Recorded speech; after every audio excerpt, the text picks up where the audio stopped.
Cable అయితే open చేసాము, self motor కానీ ఓపెన్ చేసాము.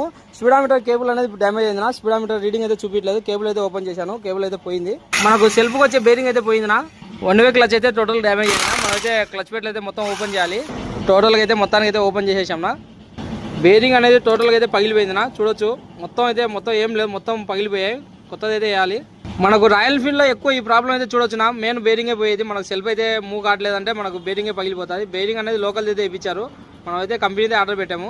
మనకు గేరా డయల్ సీల్ కానీ పోయింది. గేరా డయల్ సీల్ వేసుకున్నాక తర్వాత టోటల్గా అయితే క్లీన్ చేసుకోవాలి.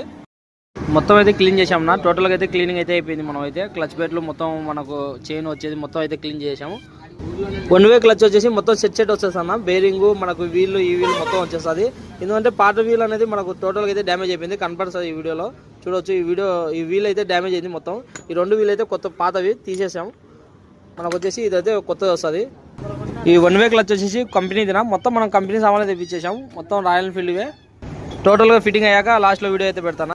వచ్చేసి టోటల్ ఫిట్టింగ్ అయిపోయిందినా. ఇప్పుడు సెల్ఫ్ అయితే మనం చెక్ చేయొచ్చు. సెల్ఫ్ అయితే అయిపోయిందినా, ప్రాబ్లం అయితే ఏం లేదు.